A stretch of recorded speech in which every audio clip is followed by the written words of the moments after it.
Let us go and find one animal inside the whole of life. We start as wide as biology goes, with every living thing. Then we zoom in, one step at a time. 8 steps later we land on a single species, the western honeybee. Here's the path. Life, eukaryotes, animals, arthropods, insects, hymenopterans, apids, and finally Apis mellifera. Each rank sits neatly inside the one above it, like a set of nesting boxes, and each step adds a trait, so the group gets smaller and the picture gets richer. Watch what each step adds. Eukaryote adds a nucleus inside every cell. Arthropod adds an exoskeleton and jointed legs. Insect adds 6 legs and 3 body sections. Hymenopteran adds 2 pairs of membranous wings. Apid adds the habit of feeding the young on pollen. Add them up, and you have a bee. The last 3 steps bring us home. Hymenoptera holds the sawflies, wasps, ants, and bees. Apidae holds the honey bees, the bumblebees, and the stingless bees. The genus Apis holds a handful of honeybee species. One of them is ours, the western honeybee. So our animal has a full address: eukaryote, animal, arthropod, insect, hymenopteran, apid, Apis mellifera. Every trait picked up on the way down still applies. That address is where all our later questions begin. Now we know the animal. The next choice is the scale. Biology stacks into levels, from a single molecule up to a whole ecosystem. A honeybee gives us an unusually rich ladder to climb. So let us climb it. Start small. Molecules, cells, tissues, and then one whole bee. Now keep going up. Above the single bee sit the castes, and above the castes sits the colony. Above that, populations and the ecosystem. 8 rungs, and a bee gives us every one. The colony level is the interesting one. A worker forages, cleans, and feeds her sisters, but a new colony takes the whole crowd. The colony gathers its own food, defends its own door, and holds its brood nest near 35 degrees. That is why we call it a superorganism. And if the colony is the individual, then the colony reproduces. It swarms. The old queen leaves with about half the workers, the parent nest rears a new queen, and the airborne swarm chooses its next home by vote. Scouts compare sites and report back until one site wins a quorum. The level you pick shapes the answer you get. Ask what one bee prefers, and you measure one animal at one flower. Ask what the colony prefers, and you measure thousands of bees, plus everything they tell each other. Both answers are real. They are simply different questions. So we have a ladder, from molecule to ecosystem, with the colony sitting in a special place near the middle. Name your level, and the rest of the study follows. Next, what happens when one good question wants several rungs at once? Here is the move that makes modern biology different. We take one question, and push it through every level at once, from the genome to the whole colony. That is systems biology, and it is simpler than it sounds.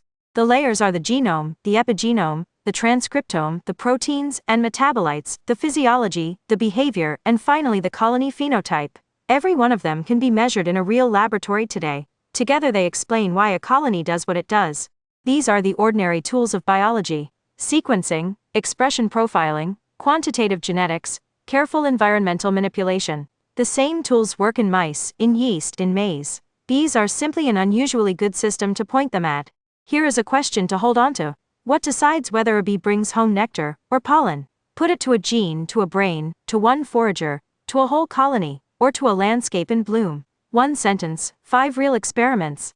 So systems biology is a habit of mind. Follow one question all the way down the layers, and let every layer hand you part of the answer. Let us try it now on a real question about bees.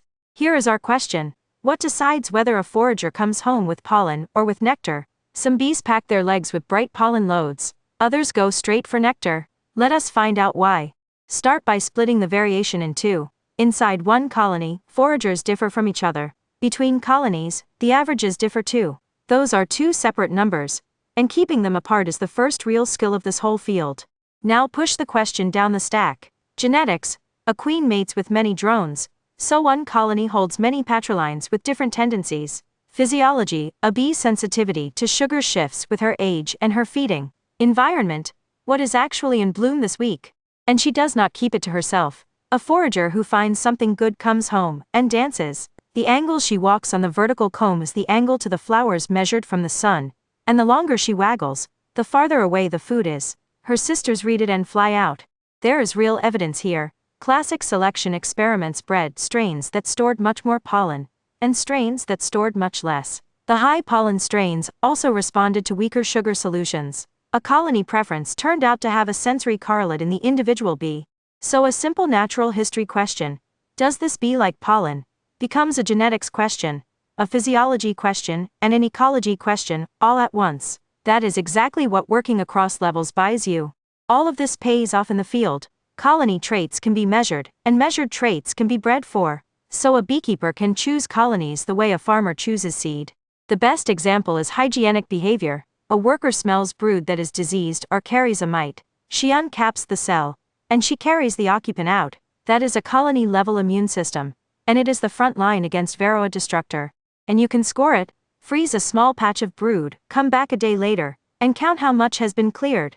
That is one number per colony, which is all that selection needs. A classic study proposed 2 genes. The real genetics turned out richer, and the trait stays selectable. The same logic covers the rest of the list. Mite resistance, foraging preference and flower constancy, gentle temperament, overwintering survival.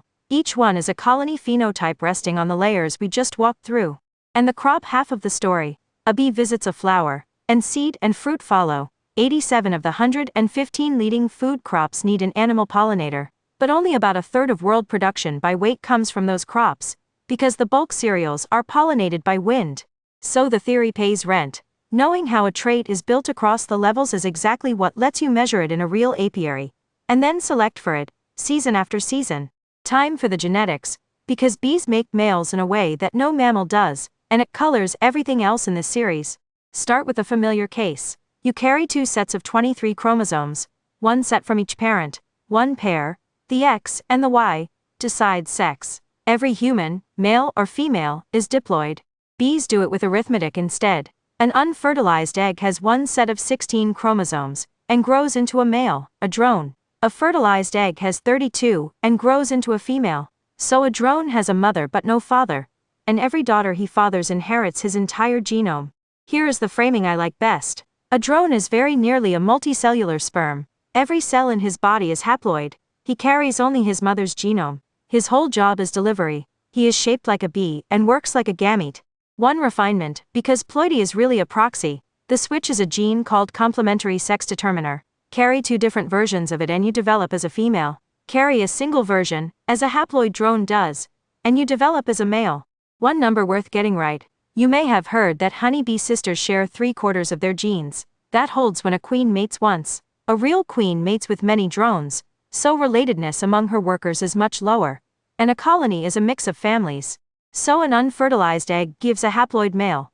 A fertilized egg gives a diploid female. And one small gene throws the switch. Now the payoff. A queen and a worker start from the same set of genes. Egg, larva, worker, queen. One library. Read in different ways. The genome is the deck. Development decides which cards get played. Take one female larva. Feed her the usual way, and she becomes a worker who lives a few weeks. Feed her royal jelly, and she becomes a queen who lives for years and lays every egg in the hive. Same genome. Diet changes the chemical marks on her DNA. And those marks change which genes are read. The same trick runs inside a single body. Every cell in one bee carries the same DNA. Sequence the DNA of a leg, a brain, and a gut, and you get the same answer 3 times. Sequence the RNA and the 3 tissues look like 3 different animals. It even happens within one worker. She cleans cells for 2 days, feeds the brood for a week, builds comb, guards the door, and only then flies out to forage. One bee, one genome, a new job every week. 2 molecules pace her, vitellogenin falls as juvenile hormone rises. 2 kinds of variation, and they are worth keeping apart. Across the bees in a colony, each worker really is a fresh genetic draw from many fathers. Within one bee, every cell holds the identical genome. Tissue identity is written in expression. And that closes the loop. The layers we walk down at the start are the same layers that turn one genome into a queen, a worker, or a drone, and one body into many kinds of tissue.